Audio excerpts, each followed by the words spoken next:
नमस्कार प्रेक्षकांनो. लग्नानंतर होईलच प्रेम या मालिकेच्या आजच्या भागात आपण पाहत आहोत की नंदिनी आणि पिहू आता देवासमोर शुभंकरोती म्हणत असतात. पिहू आता नंदिनीला म्हणत असते की नंदिनी वहिनी, किती छान वाटते ना गं, किती प्रसन्न वाटते आज. तेव्हा नंदिनी ताई म्हणत असते, हो ना. तेव्हा पिहू म्हणते, अगं तोही दिवस किती छान होता ना. तर नंदिनी म्हणते, काय गं पिहू, कुठला दिवस, मला काही समजलं नाही.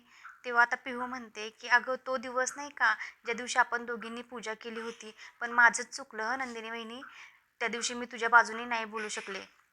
तेव्हा आता नंदिनी पिहूला म्हणत असते की अगं नाही बाळा, तू खूप छोटी आहेस ना, तर तू नको टेन्शन घेऊ, काही नाही असं.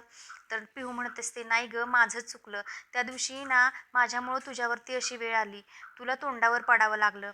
मला तुझी बाजू घ्यायची होती गं, पण त्या दिवशी वसुमावशीने माझे हात एवढा जोरात दाबले ना की मी काहीच करू शकले नाही, मी काहीच बोलू शकले नाही.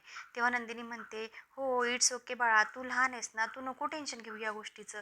असं म्हणून नंदिनी आता पिहूला समजावत असते. तोपर्यंतच हा प्रकार सगळा आता वसुहत्या ऐकत असते. तर वसुहत्याने ऐकलेलं असतं की पिहूने नंदिनीला सांगितलेलं असतं की वसुमावशीने तिचा हात खूप जोरात दाबला होता ते. तेवढ्यातच तिथं आता वसू येते आणि ती म्हणते, काय गं पिहू, काय सांगतेस, अजून चिमटे काढायला हवेत वाटतं. तेव्हा पिहू एकदम घाबरते आणि नंदिनी ही एकदम दचकते की इथं वसुमावशी कशी आली. पिहू घाबरते आणि नंदिनीच्या पाठी लपते. तेव्हा आता नंदिनी अशी वेगळीच रागातच बघत असते वसुमावशीकडे. तेव्हा वसुमावशी तिला म्हणत असते की काय झालं गं, अशी काय बघतेस माझ्याकडं. तेव्हा नंदिनी काहीच बोलत नाही. पिहू मात्र घाबरलेली असते. तेव्हा आता वसुहत्या पिहूला म्हणत असते की काय गं पिहू, अगं वेळेतच तुला घरच्यांनी तुझ्या आवरायला पाहिजे होतं. लहान वयातच तुझ्या आईवडिलांनी तुला चिमटे काढले असते ना, तर मावशीच्या चिमट्यांना घाबरायची तुला गरज वाटली नसती. चल रूममध्ये, समजलं, असं म्हणते आणि ती पिहूला रूममध्ये पाठवून देते.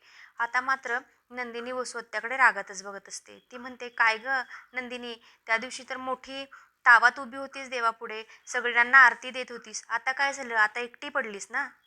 काय गं नंदिनी, किती वाईट वेळ आली ना गं तुझ्यावरती. पण काय काय झालंय, गेलेत कुठं सगळे घरातले. तेव्हा आता नंदिनी वसुहत्याला म्हणत असते, हो तुम्ही विचारताय म्हणून सांगते. बाबा ऑफिससाठी गेलेत, 5ला त्यांची मीटिंग आहे. जीवा आणि मिथून काका बाहेर गेलेत आणि काव्य अभ्यास करते. तर मग तू एकटी पडलीस वाटतं आता नंदिनी, खूप वाईट वेळ आली आता तुझ्यावरती, अशी वसुहत्या आता उगाचच नंदिनीला चिडवत असते.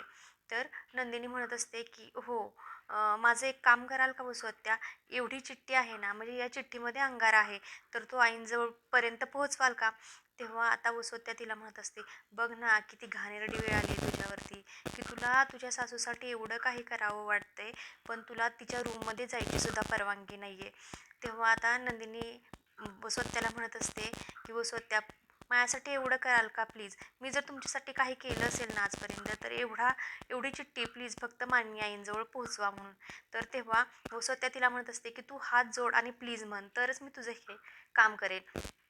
तेव्हा आता नंदिनी वसुहत्याजवळ हात जोडते आणि म्हणते, प्लीज हा अंगारा आईंजवळ पोहोचवा. आता वसुहत्या तिथून निघून जाते.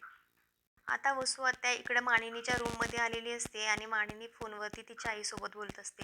ती तिच्या आईला सांगत असते की नाही गं आई, काही नाही होते, मला मला थोडासा मायग्रेनचा त्रास होतोय ना, आहेत मला इथं सगळी काळजी घ्यायला, तू नको माझी काळजी करू. तोपर्यंत तिला कोणीतरी आल्याची चाहूल येते आणि ती बघते तर समोर वसुहत्या असते. वसुहत्या म्हणत असते की मला माहिती आहे मानिनी की तुझा माझ्यावरती राग आहे, पण याच्या अगोदर आपण कितीही भांडलो असतो, रागवलो असतो, तरी मला माहिती आहे की तुला माझी काळजी वाटते. बरं ते राहू दे, हे घे, हा अंगारा घे. तेव्हा आता नंदिनी तिच्याकडे पाहतही नसते, तिला भीकही घालत नसते. तेव्हा आता वसुहत्या म्हणते की अगं मी नाही आणलेला हा, तुझ्या त्या लाडक्या सुनेनी दिलाय नंदिनीने. तेव्हा मग आता मानिनी तिच्या हातातून तो अंगारा घेते आणि तिला तो अंगारा बघून रडूच कोसळतं. आता वसुहत्या मानिनीला म्हणत असते, काय गं मानिनी, अगं हा अंगारा तुझ्या सुनेनी दिला काय आणि मी दिला काय. पण जाऊ दे, जेव्हा विक्रमला कळेल ना की हा अंगारा मी तुझ्यापर्यंत पोहोचवलाय, तो तर माझ्याशी बोलणारही नाही. तेव्हा मात्र आता जोरातच रागानं मानिनी वसुहत्याकडे बघत असते. तर आता वसुहत्या म्हणते, राहू दे राहू दे, लावून देऊ का मी तुला हा अंगारा. मानिनी एक शब्दही वसुहत्याबरोबर काढत नसते आणि मानिनी रागातच वसुहत्याकडे बघते. तेव्हा आता वसुहत्या म्हणते, राहिलं, जाते मी आता, आणि आता वसुहत्या तिथून निघून जाते. मानिनी ती चिठ्ठी उघडते तर त्याच्यामध्ये अंगारा तर असतोच, पण सगळ्यात महत्त्वाची गोष्ट आहे की नंदिनीने मानिनीसाठी एक लेटर लिहिलेलं असतं. ते पाहून आता तिच्या डोळ्यात पाणीच येतं. काय लिहिलं आहे नंदिनीने या चिठ्ठीत बघूया आपण. तर तिने लिहिलेलं असतं की प्रिय आई, आज आपण अबोल आहोत, आपण एकमेकींशी बोलत नाहीये, म्हणून तुम्ही काळजी करू नका. तुम्ही स्वतःची काळजी घ्या. मी तुम्हाला चिठ्ठी लिहिणारी पहिली सून असेल की जी सासूला चिठ्ठी लिहिते. आणि हो, मला फक्त एवढंच तुम्हाला सांगायचं आहे की मी ठीक आहे. आपल्या दोघींच्यातला हा अबोला दूर व्हावा म्हणून मी प्रयत्न करते. तुम्ही अजिबात काळजी नका असं करू नका. सगळं काही ठीक होईल. तुमचीच नंदिनी असं त्याच्यामध्ये लिहिलेलं असतं. आता ती चिठ्ठी जवळच घेते मानिनी आणि दरवाजात बघते तर दरवाजात नंदिनी उभी असते. तर ती तिच्यावरून माया करते आणि बोटे मोडत असते. दोघीही अबोल असतात पण त्या दोघींच्या नजरेतून एकमेकींबद्दलचं प्रेम खूप दिसत असतं. खरंच प्रेक्षकांनो, सासू सुनेचं नातं कसं असावं ना याचा एक आदर्शच या दोघींकडून घ्यायला हवा. मला तरी असंच वाटतं. आता नंदिनी ना मानिनीला खुणवत असते की आई झोपा आता तुम्ही, काळजी घ्या तुमची. खरंच या दोघींच्या नात्यातील वीण एवढी घट्ट झाली आहे ना की ती आता सुटणं खूप कठीण आहे. आणि हे त्यांच्या नजरेत दिसतंय. त्या दोघींना काय म्हणायचंय ना हे त्यांच्या नजरेतूनच जाणवते. इतका छान भाग आहे हा आजचा. आणि चला, आता नंदिनी तिथून निघून जाते. तर मानिनी ही ती चिठ्ठी उराशी कवटाळून बसलेली असते. आणि ती याच विचारात असते की एवढी चांगली सून मिळाली आणि काय वेळ आली आहे आमच्यावरती या वसुहत्यांमुळे. इकडं वसुहत्या आणि रम्या त्यांच्या रूममध्ये असतात. रम्या मात्र चांगलीच वसुहत्यावरती भडकलेली असते. ती म्हणत असते, काय गं आई, काय गरज होती तुला ती चिठ्ठी मामीजोपर्यंत पोहोचवायची? तेव्हा वसुहत्या तिला म्हणत असते, अगं शांत हो रम्या, तुला माहिती आहे का, अगं ती नंदिनी माझ्या पुढे एवढी हतबल झाली होती ना, ती अक्षरशः माझ्या पुढं हात जोडत होती आणि म्हणते, प्लीज प्लीज देता का हो ही चिठ्ठी मान्य आईंजवळ. म्हणूनच मी ती चिठ्ठी दिली. अगं आजपर्यंत त्या नंदिनीला माझ्यासमोर मी कधीच झुकताना पाहिलं नाही, पण आज ती माझ्यासमोर हतबल होऊन उभी होती. ती माझ्या पुढं हात जोडत होती आणि म्हणत होती की प्लीज एवढी चिठ्ठी आईंजवळ पोहोचवा ना. आणि म्हणूनच मी हे केलं. अगं आत्तापर्यंत पुरावे लपवल्याचा ग्लो माझ्या चेहऱ्यावरती आला होता, पण आता ही नंदिनी आहे ना, तिला अशी बघून, तिची अशी अवस्था बघून ना मला खूपच आनंद होतोय. आता रम्या ही हसतच असते. पण आता वसुहत्या तिला म्हणत असते की तू एक काम कर, मंजिरीला सांग आणि त्या काव्यावरती लक्ष ठेवायला सांग. आता तर सिम कार्ड तोडून आपण हा पुरावा नष्ट केलाय, पण ती काव्या काही शहाणी नाहीये. तिच्यावरती आता आपल्याला लक्ष हे ठेवलंच पाहिजे. आता इकडे नंदिनी तिच्या रूममध्ये असते आणि तिला एक कॉल आलेला असतो. तर ती कॉल रिसीव्ह करते. तर कोणाचा असेल बरं तो कॉल, सांगा प्रेक्षकांनो. तर तो कॉल असतो तो त्यांच्या ऑफिसमधल्या रेखाताईंचा.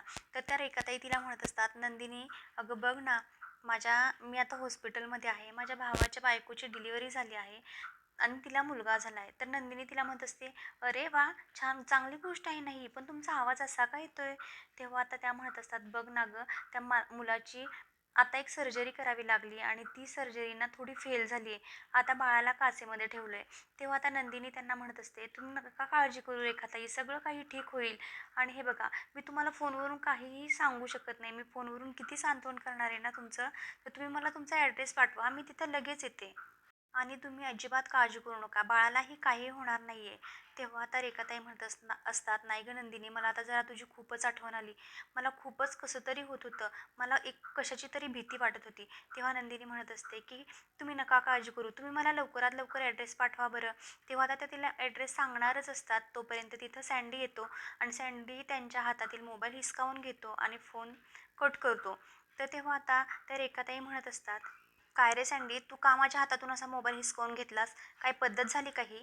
तेव्हा आता सँडी म्हणत असतो, अगं तुला कळतंय का, तू कुणाला फोन केला आहेस? तेव्हा आता ती रेखाताई म्हणत असते की तुला काय करायचं आहे, मी कुणाशीही बोलेल, कुणालाही फोन करेल. आता त्या सँडीला कळालेलं असतं की हिनं नंदिनीला फोन केला आहे आणि तो खूप घाबरलेला असतो. कारण दीपकने त्याला धमकी दिलेली असते की तू ही कोणतीच गोष्ट याच्यातली बाहेर काढायची नाहीस म्हणून. त्यामुळे आता त्याला थोडीशी भीती वाटलेली असते. आता रेखा त्याच्यावरती ओरडत असते, म्हणत असते, तुला काय कळतं का, तू माझा फोन स्विच ऑफ का करतोय सांग मला. तेव्हा आता तो म्हणत असतो की अगं तिकडं नैना एकटी आहे तू आणि तू इथं फोनवर काय बोलतेस, आपण हॉस्पिटलमध्ये आहोत, इथं पेशंटला त्रास होऊ शकतो ना, म्हणून मी फोन बंद करतोय. आता इकडे नंदिनी ही त्या फोनवरती पुन्हा पुन्हा फोन ट्राय करत असते पण फोन लागत नसतो. कारण इकडे आता त्या सँडीने फोन स्विच ऑफ केलेला असतो. तोपर्यंत इकडे नंदिनीच्या तिथं जीवा येतो आणि जीवा म्हणत असतो की हे बघ नंदिनी, मी मिथून काकांसोबत आता एक बाप्पाची मूर्ती बघायला चाललोय. पण नंदिनीचं काय त्यांच्याकडे लक्षच नसतं. तेव्हा आता जेव्हा म्हणतो, काय झालं नंदिनी, कसल्या विचारात आहेस तू? तर नंदिनी विचार करत असते, आत्ता तर मी रेखाताईंबरोबर बोलत होते आणि त्यांचा मोबाईल अचानक स्विच ऑफ कसा झाला? जेव्हा म्हणतो, अगं काय झालं, मी विचारतोय काय, सांगतेस की नाही मला? तेव्हा आता नंदिनी सांगत असते, अहो आमच्या आश्रमातल्या त्या रेखाताई आहेत ना, त्यांच्या भावाला मुलगा झालाय आणि त्याची कसली तरी सर्जरी झाली आणि तो हॉस्पिटलमध्ये ॲडमिट आहे. मग मी त्यांना ॲड्रेस विचारत होते, पण फोन अचानक कसा कट झाला मला काही समजतच नाहीये. तेव्हा आता जीवा म्हणत असतो, की नंदिनी तू नको काळजी करू, सगळं काही ठीक होईल. आणि हे बघ आता आम्ही चाललोय ना दोघं जण बाप्पा बघायला, तर मी त्यांच्याकडे प्रार्थना करेन तुझ्या वतीनं, की तुझंही सगळं काही ठीक व्हावं. आणि आता हे बघ आता सगळ्या आपण या सगळ्या अडचणीतून बाहेर निघणार आहोत. तू आता अजिबात कसलीच काळजी करू नकोस आणि थोडीशी शांत राहा. आता जीवा तिथून निघून जातो. इकडे पारच्या रूममध्ये पार त्याचं काम करत बसलेला असतो आणि काव्या त्याला म्हणत असते, काहीतरी केलं पाहिजे. नंदिनी ताईला निर्दोष जर सिद्ध करायचं असेल ना, तर आपल्याला असं बसून चालणार नाही. तेव्हा आता पारचं तिच्याकडे लक्षच नसतं. तेव्हा ती म्हणत असते, काय चाललंय तुमचं देशमुख? मी काय म्हणते तुम्हाला? अहो त्या दिवशी आपण बोलत होतो ना, तेव्हा वसवत्यांनी सगळं ऐकलं आणि तुम्ही बघितलंत ना, की कसं 2 मिनिटात ते सिम कार्ड डिस्ट्रॉय झालं ते. तर ना आता आपल्याला खूप शांततेत घ्यावं लागेल आणि आपल्याला नंदिनीताईला सिद्ध करण्यासाठी काहीतरी खेळ खेळावाच लागेल. तेव्हा पार्थ म्हणतो, हो हो बरोबर आहे तुमचं. तर आता काव्या म्हणत असते, देशमुख मी तुम्हाला काय सांगते, आपण आता जोरात असं बोलून नाही चालणार. भिंतीलाही कान असतात, कुणीही काहीही ऐकू शकतं. चला चला उठा असं म्हणून आता ती पार्थचा हात हातात घेते आणि ती त्याला बेडवरती घेऊन जाते. ती म्हणते, चला आपल्याला कुठेतरी कोपऱ्यात जाऊन बोलावं लागेल. तर ती पार्थला म्हणत असते, पार्थ कुठं होतो आत्ता आपण? आता पार्थ मात्र म्हणतो, अहो नाही का तुम्ही माझा हात धरून इथंपर्यंत येऊन आलात. तेव्हा आता काव्या म्हणते, काय चाललंय तुमचं देशमुख? मला हे कळत नाही की कुणी केलं हो तुम्हाला आर्किटेक्ट. तेव्हा आता पार्थ तिला म्हणत असतो, ओ काय म्हणायचंय तुम्हाला? तेव्हा काव्या म्हणते, हो हो मला तेच म्हणायचंय. कसं आहे हो तुम्ही देशमुख, तुम्हाला कळत नाही का मी काय म्हणते ते? तेव्हा तो म्हणतो, बरं बरं ठीक आहे, बोला काय बोलताय बोलायचे तुम्हाला. तेव्हा आता काव्या म्हणत असते, अहो बघा ना आपण बोलतोय ना आपल्यावरती ना त्या वसवत्यांचं खूप लक्ष आहे. तर आता इथून पुढं आपण काय करायचं माहिती आहे का, आपण आपल्या रूममध्ये थांबायचं आणि नंदिनीताईच्या रूममध्ये.